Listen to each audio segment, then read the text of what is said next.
Begin with new chapter, lesson number 5, Revolutionaries of India. Revolutionaries means the people who rebel against the British government. In this chapter, we will go through the number of people, the revolutionaries who went against the British rule.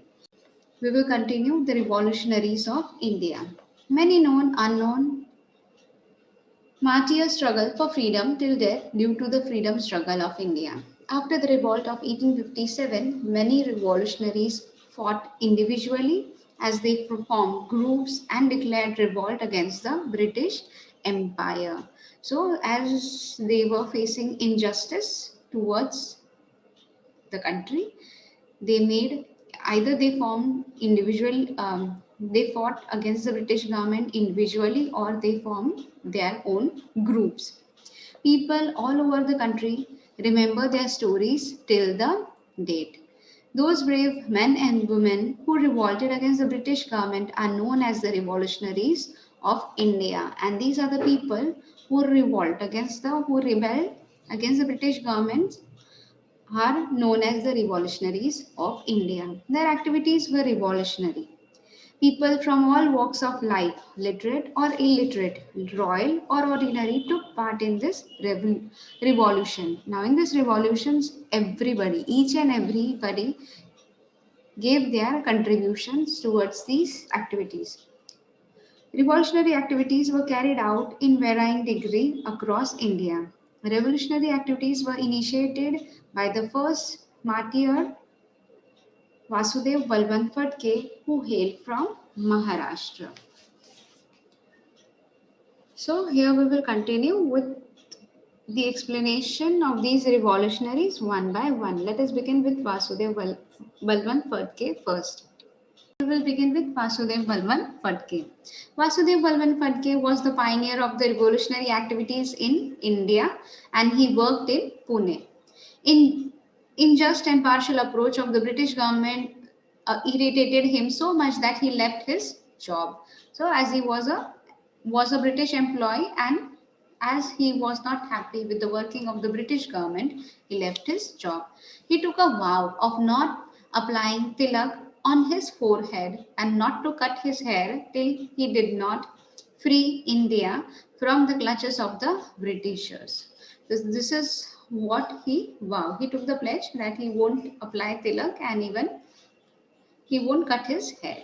He formed a secret armed group of revolutionaries called Ramoshi to fight against the British. British government declared him wanted with a bounty of rupees 4,000. So whoever will catch him, British government had gave the prize money of about 4,000 rupees. He trained young men to attack the British camp, to rob the British treasury, and to use guns and other weapons.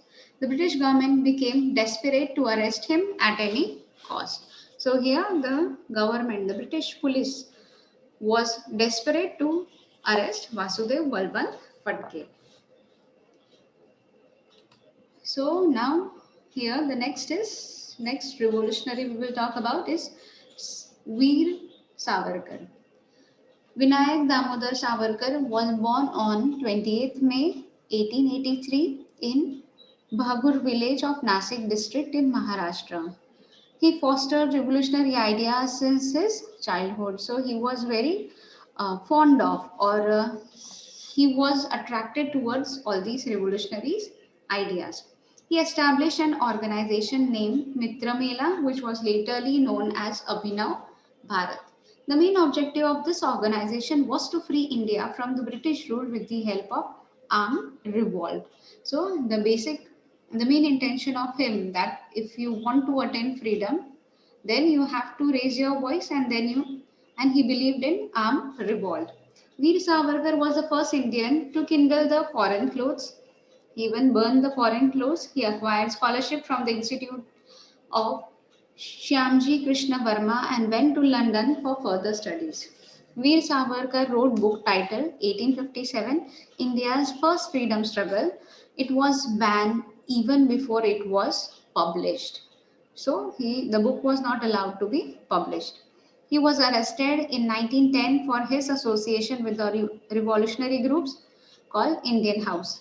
Savarkar was sentenced to 2 life term of imprisonment, that is of 50 years, and was removed to the cellar jail in Andaman and Nicobar Island. So, as a punishment, he was sent to Kalapani jail. It was also known as Kalapani. Later, due to poor health, he was kept under house arrest in Ratnagiri district of Maharashtra. Veer Savarkar died on 26th February 1966. So here on this date, he died, struggling for freedom. Khudiram Bose. The next revolutionary we will talk about is Khudiram Bose. Khudiram Bose was born on 3rd December 1889 in village Habibpur of the Midnapur district in Bengal. He lost his parent in his childhood and was raised by a teacher named Satyen Babu, who inspired him to be a revolutionary. So, as he was not having parents with him, he lost his parents when he was a child, so he was being raised by his teacher. He participated in the non-cooperation movement and kindled the foreign clothes. He also participated in the non-cooperation movement. Non-cooperation movements not to cooperate with the British government, and he also burned the foreign clothes. Khudiram Bose used to drive in the river Ganga and topple the boats carrying salt. Topple the boats which used to carry the salt. In this way, he used to break the unjust salt law. On 30th April 1908, Khudiram Bose and Praful Chucky threw a bomb on the horse carriage of Judge Kingsford to kill him. Kingsford survived the attack, but the wife and daughter of lawyer Kennedy died in this attack. Now, the next we will talk about Ram Prasad Bismil. Now, Ram Prasad Bismil was born in Shahjahanpur in the United Province, that is Uttar Pradesh, in 1897 CE. He was the kingpin of the Kakori conspiracy, where the revolutionary hatched a plan to rob a train carrying the treasure, for which he was sentenced to death. So, when he was, as he was behind this Kakori conspiracy, when they caught him red-handed, he was given death sentence. Ram Prasad was one of the members who formed revolutionary organization called Hindustan Republican Association. Bhagat Singh praised him as a great poet, writer of Urdu and Hindi. Bismil was his pen name. He had translated the book Catherine from English and Bolshevik Ki Kartut from Bengali.